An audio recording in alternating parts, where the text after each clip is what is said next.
আমি আপোনালোকক দেখুৱাই আছোঁ সত্ৰ সংস্কৃতিৰ পীঠস্থান মাজুলীৰ পৰা 2020 বৰ্ষৰ মহাৰাস।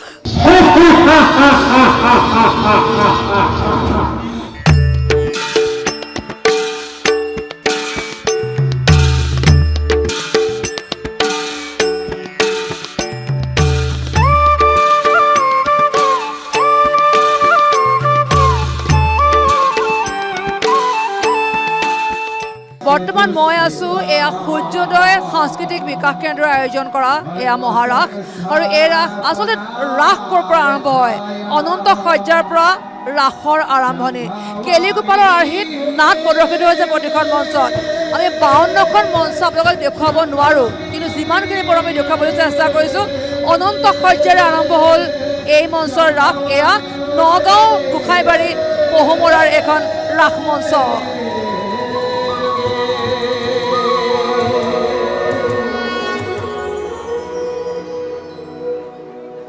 আজি মই ইমান শ্ৰীহীনা ক্ৰান্তিহীনা আৰু অতিকে দুৰ্বলা হৈ পৰিছোঁ। ইয়াৰ প্ৰতিকাৰৰ যদি উচিত ব্যৱস্থা নকৰে তেন্তে ধৰণী আৰু ৰক্ষাৰ উপায় নহ'ব প্ৰভু। দেৱলোকতে কৃষ্ণৰ অৱতাৰৰ সিদ্ধান্ত হৈছিল আই ধৰিত্ৰীক দুৰ্দান্ত দানৱৰ হাতৰ পৰা ৰক্ষা কৰিবলৈ বিষ্ণুই কৃষ্ণ অৱতাৰ লৈ ধৰালৈ আহিব। দৈৱকীৰ গৰ্ভত থিতাপি লৈ জন্ম হৈ যশোদাৰ দ্বাৰা লালিত পালিত হৈ দুষ্টক দমন সন্তক পালনত ব্যস্ত হ'ব কৃষ্ণ। এই অৱতাৰত তোমালোক সকলোৱে মোৰ কৰ্ম সাধনত সহায়ক হ'ব লাগিব। দেৱতা আৰু দেৱনাৰীসকলক গোকুলত গোপ আৰু গোপী ৰূপে জন্ম লোৱাৰ ব্যৱস্থা কৰিছোঁ। তুমি কিন্তু জন্ম ল'ব নালাগে নাৰদ। নাৰায়ণ নাৰায়ণ নাৰায়ণ। তুমি সেই দৈত্য অসুৰবোৰক নানা মিথ্যা অথচ কুট কথাৰে মোৰ বিদ্ৰোহী কৰি তুলিবা। আৰু ৰাসৰ মঞ্চত অনন্ত সজ্জা বা গোলোকধামত কি প্ৰদৰ্শন হয়? আচলতে অনন্ত শয়ন নহয়, গোলোকধাম হ'ব লাগে। কিন্তু আমি নাটক মঞ্চত উপস্থাপন কৰিবৰ কাৰণে আমি অনন্ত সজ্জা হিচাপে তাক প্ৰদৰ্শন কৰিছোঁ। তাত এনেকুৱা হয় আচলতে ধৰিত্ৰী দেৱী নানান অসুৰ দানৱ এইসকলৰ অত্যাচাৰত বৰ বিহবলা হৈ পৰিছিল, দুৰ্বলা হৈ পৰিছিল। তেওঁলোকে বিভিন্ন প্ৰকাৰে অত্যাচাৰ কৰিছিল, যি অত্যাচাৰ সহিব নোৱাৰি ধৰিত্ৰী দেৱী গৈ ব্ৰহ্মাক মিনতি কৰিছিল। সেই মিনতি কৰাৰ কাৰণে ব্ৰহ্মাদেৱে নাৰায়ণৰ লগত আলোচনা কৰিবলৈ গৈ কিন্তু নাৰায়ণক পাতালত অনন্তধামত লগ ধৰিব নোৱাৰিলে। ঘূৰি আহিল তেখেত আহি পদুম ফুলত অৱস্থান কৰি পানীৰ ওপৰত জল পানীৰ ওপৰত অৱস্থান কৰিলে। তাতে গৈ আমাৰ ধৰিত্ৰী দেৱীয়ে তেখেতক কাটৰে প্ৰাৰ্থনা জনালে। যি প্ৰাৰ্থনা সন্তুষ্ট হৈ ব্ৰহ্মাদেৱে নিজে নাৰায়ণক স্মৰণ কৰিলে আৰু নাৰায়ণে তাৰ উপায় দিবলৈ চেষ্টা কৰিলে। তাৰ পূৰ্বে মহেশ্বৰে ধৰিত্ৰীৰ দুখ দশাখিনি নাৰায়ণক অৱগত কৰালে। সেই কৰোৱাৰ পৰিপ্ৰেক্ষিতত নাৰায়ণে কৃষ্ণৰূপে দৈৱকীৰ গৰ্ভত বসুদেৱৰ ঔৰসত জন্ম লৈ পূৰ্বত যেতিয়া দেৱনাৰীসকল আছিল, দেৱতা আৰু দেৱনাৰীসকল আছিল, তেখেতসকলক কৃষ্ণই এটা প্ৰতিশ্ৰুতি দিছিলে। সেই প্ৰতিশ্ৰুতি হৈছে তেওঁ পৃথিৱীত অৱতাৰ লৈ তেওঁলোকৰ লগত ৰাসক্ৰিয়া কৰি তেওঁলোকৰ মনোবাঞ্ছা পূৰ্ণ কৰিব।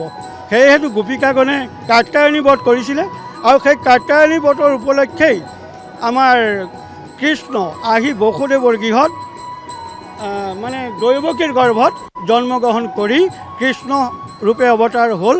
আৰু তেওঁৱে বিভিন্ন গোষ্ঠলীলা যেনেকৈ ধৰক প্ৰথম ধৰক পুতনা নাৰী হত্যা কৰিলে, চক্ৰবাদ বধ কৰিলে, তাৰপৰা গৈ গোবৰ্ধন ধাৰণ কৰিলে, কালিয় দমন কৰিলে, বস্ত্ৰহৰণ আদি কৰি গোপিকাগণৰ লগত তেখেতে নানা প্ৰকাৰে লীলা কৰি জগতত এটা প্ৰেমৰ অমৃত ধাৰা বোৱাই থৈ গ'ল। সেয়াই হ'ল অনন্ত সজ্জা।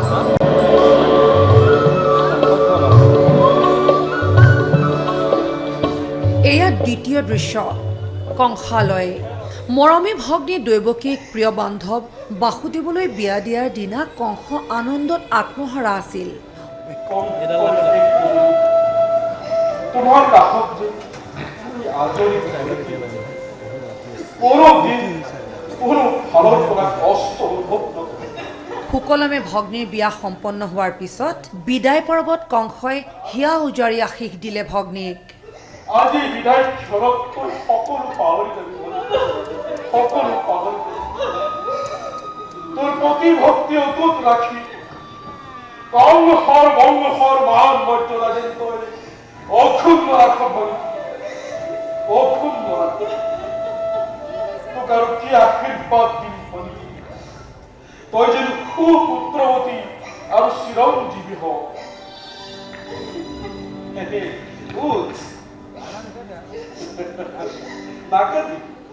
আৰু তাৰ পিছতেই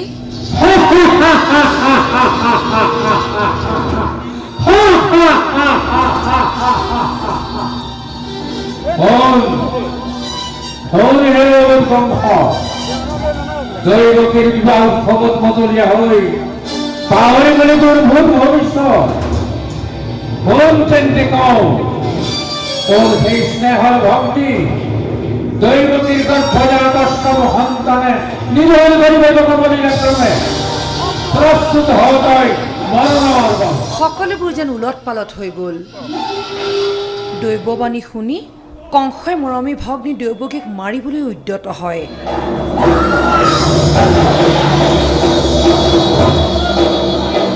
বসুদেৱে কংসক প্ৰতিশ্ৰুতি দিলে,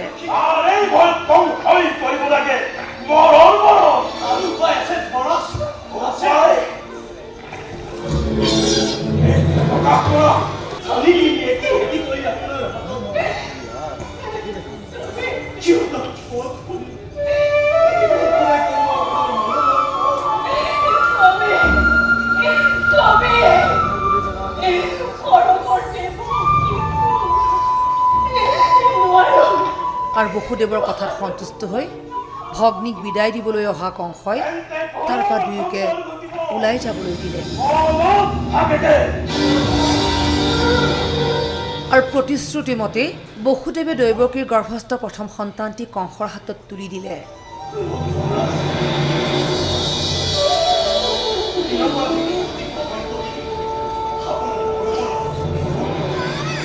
আৰু সেই কথাত সন্তুষ্ট হৈ কংসই প্ৰতিশ্ৰুতি ৰক্ষা কৰাৰ হেতুকে সন্তানটিসহ বসুদেৱক তাৰ পৰা যাবলৈ ক'লে। কাৰণ বসুদেৱ দৈৱকীৰ অষ্টম সন্তানহে কংসৰ প্ৰাণৰ বৈৰী, প্ৰথম সন্তান নহয়।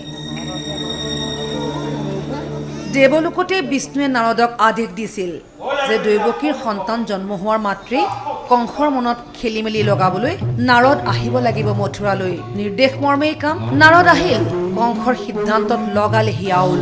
কেৱল দৈৱকী বাসুদেৱেই নহয়, কংস পিতৃ উগ্ৰসেন কংসৰ প্ৰাণৰ বৈৰী। তাৰ পিছতেই উগ্ৰসেনৰ সমান্তৰালকৈ দৈৱকী বাসুদেৱকো নিক্ষেপ কৰা হ'ল কাৰাগাৰলৈ। আজি ৰাতি শিলাব ৰখিলে নুশুনি প্ৰজাৰ মাত, পালি পোহৰীয়া সবে নিদ্ৰা গৈলে উপজিলে জগন্নাথ। আৰু ভগৱন্তৰ নিৰ্দেশ মানি বসুদেৱে দৈৱকীৰ গৰ্ভৰ অষ্টম পুত্ৰ সন্তানটি যশোদাৰ গৃহত থৈ যশোদাৰ গৃহৰ কন্যা সন্তানটি লৈ আহি কংসৰ হাতত তুলি দিলে। আৰু সেই যুগমায়াৰ লীলা আমি সকলোৱে জানো।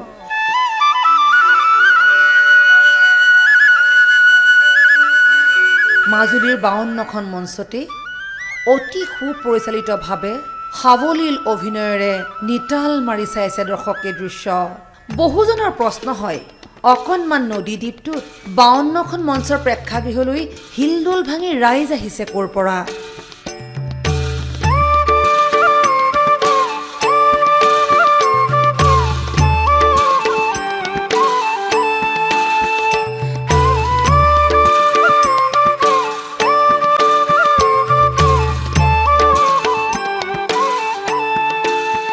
দৰ্শকসমূহ আমাৰ যিহেতু বহুত দূৰণিৰ পৰা আহে, আমাৰ ইয়াত কেইটামান দৃশ্যৰ কাৰণে দৰ্শক ইয়ালৈ আহে। যিহেতু আমাৰ শূন্যত আমাৰ চক্ৰবাদসু আহে, আমাৰ অঘাসুৰৰ যিটো কালান্তক ৰূপ, সেই ৰূপখিনি চাবলৈও আহে। আৰু আমাৰ ইয়াত দৃশ্য সজা যিখিনি কাৰিকৰী কৌশলে আমাৰ কৰা হয়, সেই বস্তুখিনিও চাবলৈ আহে। আৰু আমাৰ সম্পূৰ্ণ পৌৰাণিক আৰু ইয়াত ধৰ্মীয় ৰীতি নীতিয়ে আমাৰ এই অনুষ্ঠানটো হয়। ইয়াত কিছুমান মঞ্চত ধৰি লওক আধুনিকতালৈ নিছে, কিন্তু আমি আধুনিকতালৈ নিয়া নাই। সেইকাৰণে আমাৰ ইয়াত দৰ্শক আহে, বহু দূৰ দূৰণিৰ পৰা দৰ্শক আহে, আগতীয়াকৈ কয়। আমাৰ দ্বিতীয় দিনাৰ ৰজনীত আমি বহু দৰ্শক উভতাই পঠিয়াবলগীয়া হয়, তেতিয়া আমাৰ দুখো লাগে। দূৰণিৰ পৰা আহে, আমি ইয়াত থকা মেলাৰ ব্যৱস্থা কৰি দিবলগীয়া হয়, যিহেতু তৃতীয় দিনা ৰাস চাবৰ কাৰণে। সেইকাৰণে আমাৰ ভাল লাগে। আৰু আপোনালোকে দেখিছে দৰ্শক, যিহেতু দৰ্শকৰ আমাৰ বিপুল সহায় আমি পাই আহিছোঁ প্ৰতি বৰ্ষই। আৰু সেইটো কাৰণে আমাৰ মনটো ভাল লাগে। এইবাৰ ক'ভিড প্ৰট'কলৰ কাৰণে যদি ৰাসটো নহ'লহেঁতেন আমাৰ নিশ্চয় দুখ লাগিল।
আমাৰ পুত্ৰৰ জন্মৰ বাতৰি পাই আপোনালোক যে আমাৰ গৃহত পদাৰ্পণ কৰিছে, সেয়া আমাৰ বাবে অতি সৌভাগ্যৰ কথা।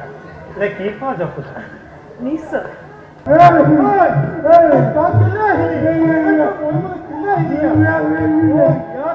শ্ৰীকৃষ্ণক স্বচক্ষে এবাৰ দৰ্শন দিবলৈ নন্দৰ গৃহলৈ ৰাইজৰ সোঁত ববলৈ ধৰিলে। এয়া যে কেৱল নন্দৰ পুত্ৰ সন্তান নহয়, ভগৱানৰ এক অৱতাৰ, তাৰ প্ৰমাণো পালে বহুজনে।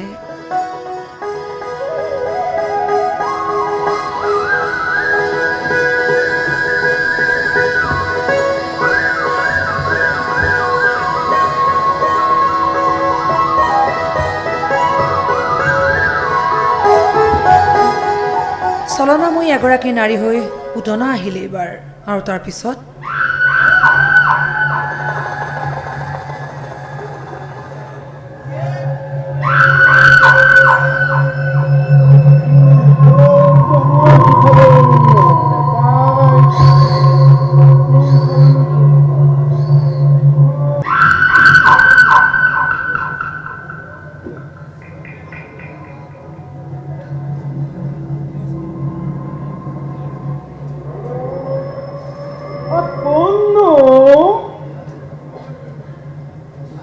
ক'ৰ পৰা বা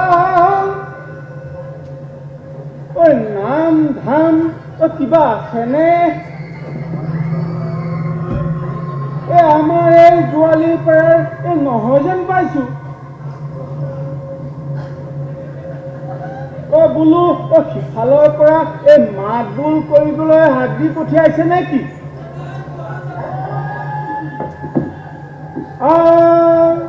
আমি বোলো ভিতৰত ক'বগৈ লাগিব নহয়। বোলো নাম ধাম কি ক'ত কি আছে?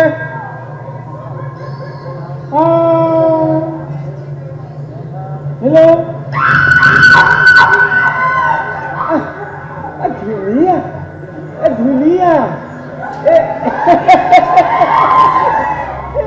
আইঐ দেহি, ইমান ধুনীয়া পোনাটি, একোটা লম লম যেন লাগিছে। দিবনে আই?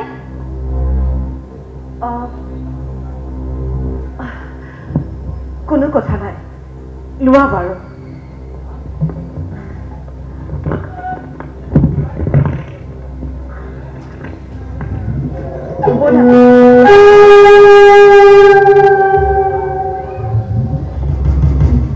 খোৱা খোৱা, যিমান পাৰা সিমান খোৱা।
অকণমান ৰ'বাচোন, দধিখিনি মঠি হ'লে মই তোমাক খাবলৈ দিম বুলি কৈছো নহয়।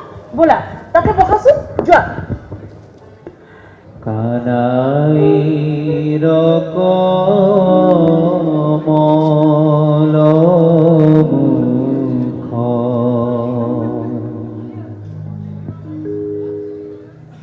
দেখিতে নয়ন সুখ কুটিন্দু যিনি পৰ কাষে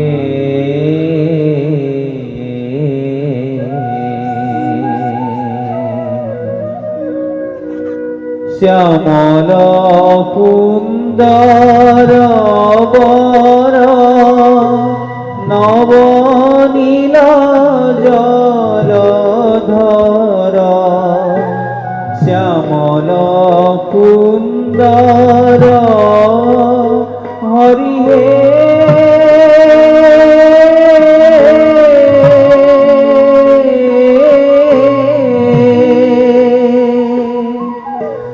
শ্যামল সুন্দৰ বৰ নৱনীল জলধৰ তনু ভাল মোহে পীত বাকে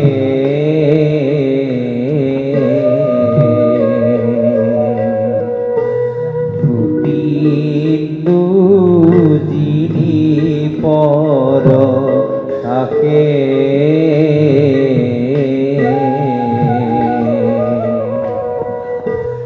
হাসি হাসি বংশী বাই বংশী মনয়নে চাই হাসি হাসি বংশী বাই হৰি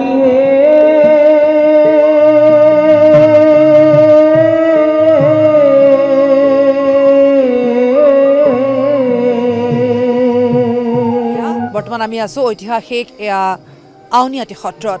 আউনীআটী সত্ৰত ৰাসলীলাখন আৰম্ভ হয়, অৰ্থাৎ মহাৰাস আৰম্ভ হয় গুষ্ঠলীলাৰ পৰা। অৰ্থাৎ শিশু কৃষ্ণই এই সময়ছোৱাত কি কি অসুৰ বধ কৰিছিল সকলোখিনি এটা অৱলোকন গুষ্ঠলীলাৰ পৰা আৰম্ভ হয়। প্ৰকৃতাৰ্থত গোলোকধাম দেখুওৱা হয়। ইয়াত অনন্ত সজ্জা নহয়, গোলোকধামেৰে আৰম্ভ হয় ইয়াৰ মহাৰাস। গোলোকধাম দৰাচলতে কৃষ্ণৰ জন্মৰ পূৰ্বৰ কথাখিনি, অৰ্থাৎ বিষ্ণুৰ এটা অৱতাৰ কৃষ্ণ অৱতাৰ, আৰু কৃষ্ণ মৰ্তলৈ অহাৰ পূৰ্বেই সেই সময়ছোৱাত মৰ্তলৈ আহি বিষ্ণুৰ সেই কৃষ্ণ ৰূপটোৱে কি কি কৰিব সেই সকলোখিনি থাকে গোলোকধামত। গোলোকধামেৰে আৰম্ভ হয় ইয়াৰ মঞ্চৰ ৰাস। কিন্তু আমি দেখুৱাব বিচাৰিছোঁ এয়া আউনীআটী সত্ৰৰ ভিতৰৰ নামঘৰৰ ভিতৰত ৰাস, য'ত কেৱল পুৰুষে অংশ লয় আৰু সেই চোৱাৰ সুযোগো কেৱল পুৰুষেহে লাভ কৰে, মহিলাৰ প্ৰৱেশ নিষিদ্ধ। সেয়ে মই ৰাজুৰ কেমেৰা আগবঢ়াই দিম নামঘৰৰ ভিতৰলৈ। মই ইয়াৰ পৰা যিমানখিনি পৰা আপোনালোকক দেখুৱাবলৈ চেষ্টা কৰোঁ আউনীআটী সত্ৰৰ মহাৰাসৰ কিছু দৃশ্যাৱলী।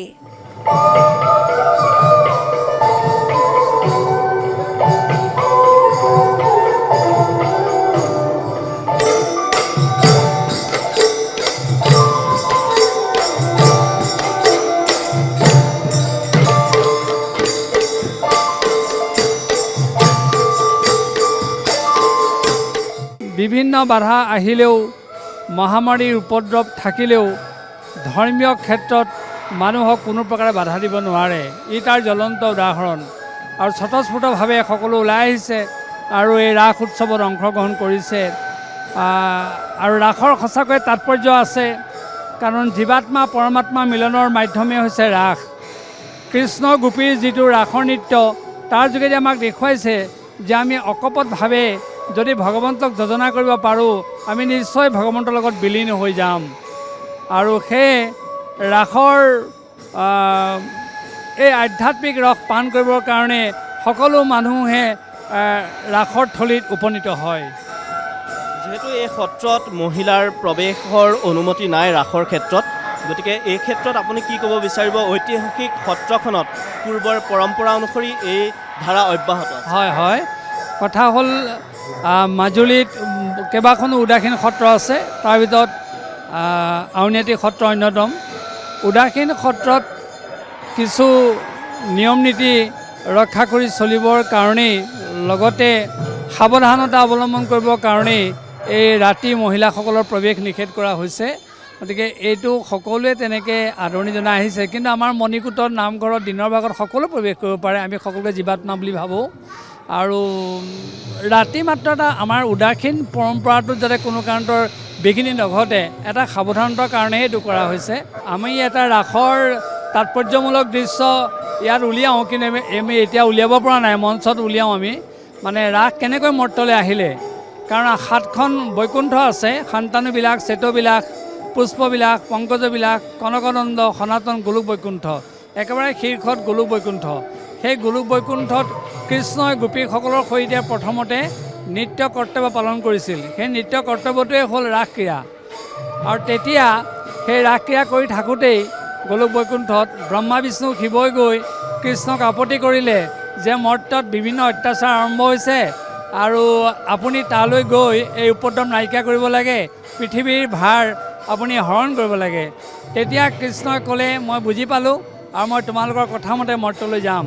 তেতিয়া গোপীসকলে আপত্তি কৰি ক'লে, প্ৰভু তুমি যদি সঁচাকৈ যোৱা আমাৰ ৰাসক্ৰীড়া কি হ'ব? তেতিয়া কৃষ্ণই ক'লে, তোমালোকে চিন্তা কৰিব নালাগে, মই তোমালোককো লগত লৈ যাম আৰু মৰ্তত একেধৰণে ৰাসক্ৰীড়া কৰিম। সেইকাৰণে কোৱা হৈছে গোলোকে গোকুলে চৈব, কাৰণ গোলোকত যি ৰাস হৈছিল গোকুলতো একে ৰাস হৈছে। আৰু সেই কৃষ্ণই সেইমতে আহি মৰ্তত জন্মগ্ৰহণ কৰিলে আৰু গোপীসকলক জোঠে জোঠে আহি জন্মগ্ৰহণ কৰিলে। আৰু সেই গোপীসকলক প্ৰতিশ্ৰুতি দিয়া অনুসৰি শাৰদীয় পূৰ্ণিমাৰ ৰাত্ৰিত কৃষ্ণই গোপীসকলক লৈ ৰাসক্ৰীড়া কৰিলে। আমি আগতেই কৈছোঁ, এই ৰাসক্ৰীড়াৰ মূল তাৎপৰ্য হৈছে যে জীৱাত্মা পৰমাত্মা মিলনৰ ইয়াত কথা সোমাই আছে।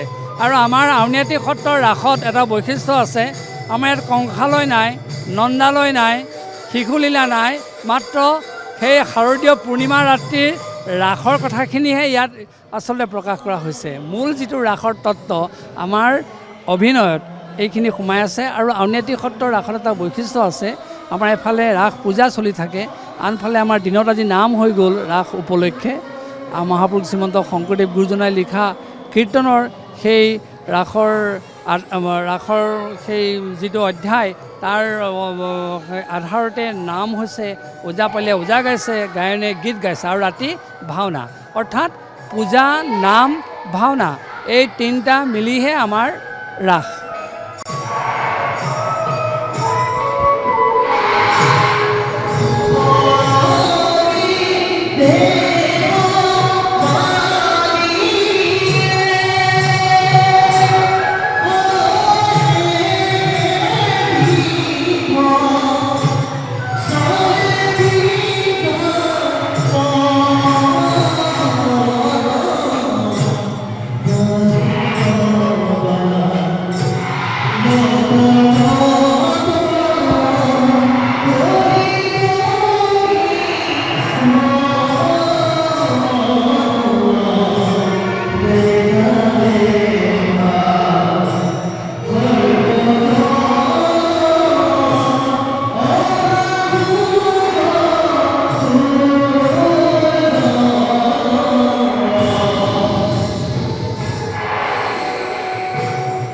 আউনীআটী সত্ৰৰ ভিতৰচোৱাত নিশাৰ ভাগত যিহেতু মহিলাৰ প্ৰৱেশ নিষিদ্ধ, সেয়ে ৰাজু, মৃত্যু আৰু চিত্ৰৰঞ্জনৰ সহযোগত আমি ভিতৰৰ দৃশ্যাৱলী দেখুৱালোঁ।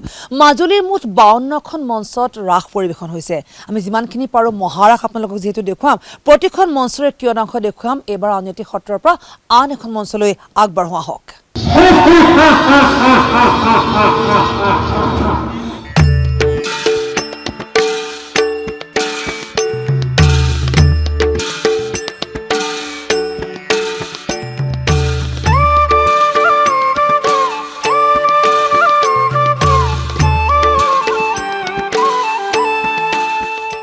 উত্তৰ কমলাবাৰী সত্ৰৰ ৰাস মহোৎসৱৰ দৃশ্য এয়া।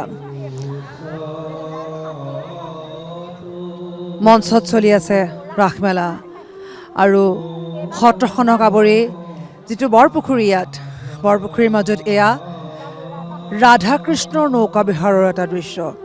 দৰাচলতে শংকৰ গুৰুজনাৰ কেলিগোপালৰ আৰ্হিত নাট মঞ্চ হৈছে প্ৰতিখন ৰাস মঞ্চতে। আৰু ইয়াত বাৰম্বাৰ কোৱা হৈছে, দৰাচলতে ৰাধা চৰিত্ৰক লৈ প্ৰায়ে বিতৰ্ক হোৱা দেখিবলৈ পোৱা যায়। ৰাধা চৰিত্ৰ আছেনে নাই তাক লৈও বহুখিনি চৰ্চা বহুবাৰ চলা দেখিবলৈ পোৱা গৈছে। কিন্তু শংকৰ গুৰুজনাৰ কেলিগোপাল বা মাধৱ গুৰুজনাৰ যিখিনি কথা লিখি থৈ গৈছে, তাত ৰাধিকা নামৰ এটা চৰিত্ৰৰ কথা স্পষ্টকৈ প্ৰকাশ পোৱা দেখিবলৈ পোৱা যায়। আৰু ইয়াত আচলতে এই পুখুৰীৰ পাৰত আটাইতকৈ আটক ধুনীয়া দৃশ্যই হৈছে এই নৌকা বিহাৰৰ দৃশ্য। আপুনি যদি ভালদৰে চাই পুখুৰীটোৰ চাৰিওদিশে অগণন লোকে ভিৰ কৰিছেহি।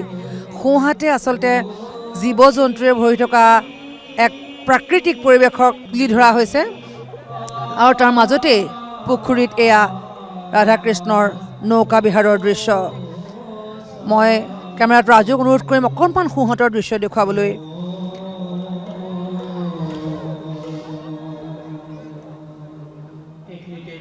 ময়ূৰপক্ষী, গজৰাজ, এনে কিছু জীৱ জন্তুৰে ভৰা আচলতে এক প্ৰাকৃতিক পৰিৱেশ। তাৰ মাজতে এটা বৃহৎ কাই পুখুৰী, আৰু পুখুৰীত এয়া শ্ৰীকৃষ্ণৰ নৌকা বিহাৰৰ দৃশ্য।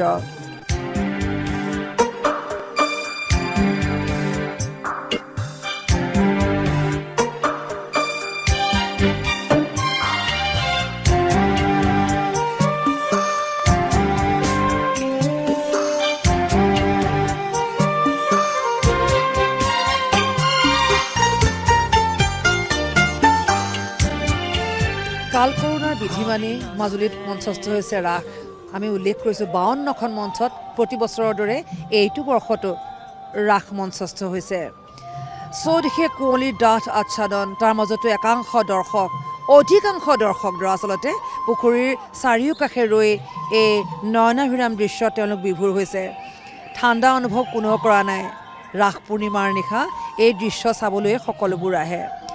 প্ৰশ্ন উত্থাপিত হয়, ইমান অকণমান ঠাই 52খনকৈ মঞ্চ, ইমানবোৰ দৰ্শক ক'ৰ পৰা আহে? এইবাৰ অৱশ্যে কৰোণা কাল হোৱা হেতুকে দৰ্শকৰ সংখ্যা কম যদিও ৰাজ্যৰ বিভিন্ন প্ৰান্তৰ পৰা পূৰ্বৰ বছৰসমূহৰ দৰে এইবাৰো দৰ্শক আহিছে একেদৰেই আৰু একেদৰেই ৰাস মঞ্চস্থ হৈছে। কৃষ্ণ সংস্কৃতিৰ যি অপূৰ্ব পৰম্পৰা, সেই পৰম্পৰাক জীয়াই ৰখাৰ, বৰ্তাই ৰখাৰ অনন্য প্ৰয়াস সত্ৰ সংস্কৃতি পীঠস্থান এই মাজুলীত এইবাৰো ব্যতিক্ৰম নহয়। তাৰেই সুন্দৰ দৃশ্য এয়া উত্তৰ কমলাবাৰী সত্ৰৰ।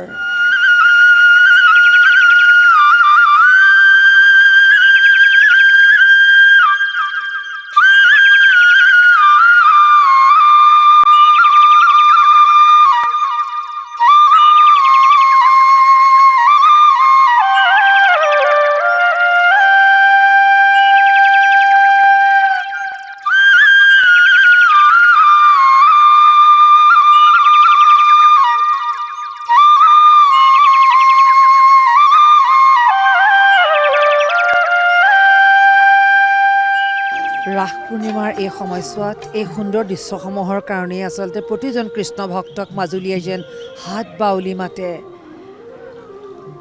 এইবাৰ মাজুলীত ৰাস মঞ্চস্থ হ'বনে নহয় তাক লৈ বহু জল্পনা কল্পনা চলিল, কিন্তু অৱশেষত সকলোৱে বিচৰাৰ সেই সুন্দৰ মুহূৰ্তৰ সাক্ষী এয়া অগণন দৰ্শক পুখুৰীটোৰ চৌপাশে আমাৰ কেমেৰাত আবদ্ধ হোৱা কিছু দৃশ্য।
পূৰ্বৰ পৰম্পৰা অনুসৰি এই মঞ্চত কেৱল পুৰুষেহে অভিনয় কৰিছে। ইয়াত গোপীয়ে হওক বা গোপই হওক বা কৃষ্ণৰ চৰিত্ৰ যিসমূহ দৃশ্য আপোনালোকে দেখিবলৈ পাইছে সকলোবোৰ পুৰুষ। ইয়াতো আচলতে মহিলাক অংশ ল'বলৈ দিয়া হোৱা নাযায়। কৃষ্ণ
কমলাবাৰীৰ সন্মিলিত শিল্পী সমাজৰ মহাৰাস বৰ সুন্দৰকৈ মঞ্চস্থ হয়। এই মঞ্চৰ মহাৰাস চাবলৈ সকলোৱে অপেক্ষা কৰে। আটক ধুনীয়া কংসালৈ দেখুৱালো গড়মূৰ সৰু সত্ৰৰ পৰা।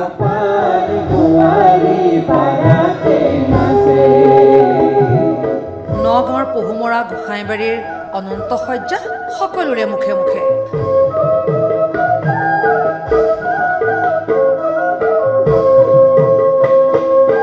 প্ৰতি বছৰৰ দৰে দৰে এইবাৰো মিচিং সমাজৰ ৰাস মঞ্চৰ সন্মুখতো দেখা গ'ল অগণন দৰ্শক।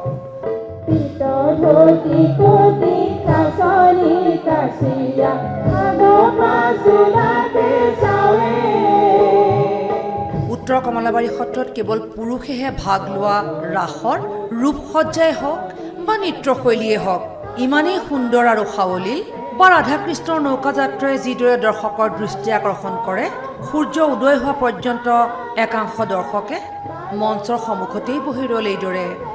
কৰোণা কালৰ বাবেই বহু নিষেধাজ্ঞা আৰোপ কৰা হৈছিল।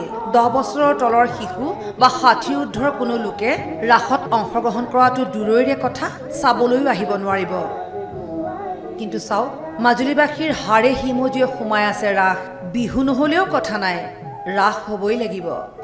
বিগত বৰ্ষসমূহৰ দৰে ৰাস যিদৰে মঞ্চস্থ হ'ল, দৰ্শকো আহিল সেইদৰে হিলদোল ভাঙি। আৰু এটা বছৰলৈ অন্ত পৰিল মাজুলীবাসীৰ ব্যস্ততা।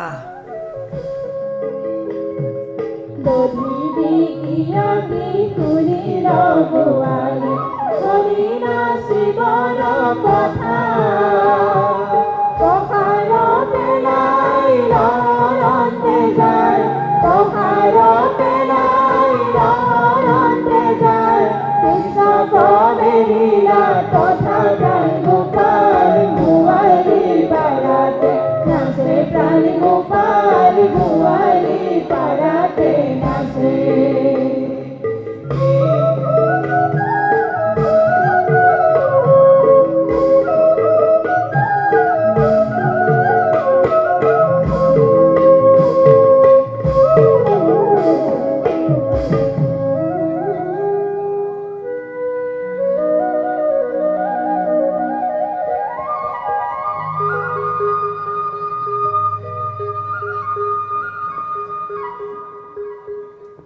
ha ha ha ha ha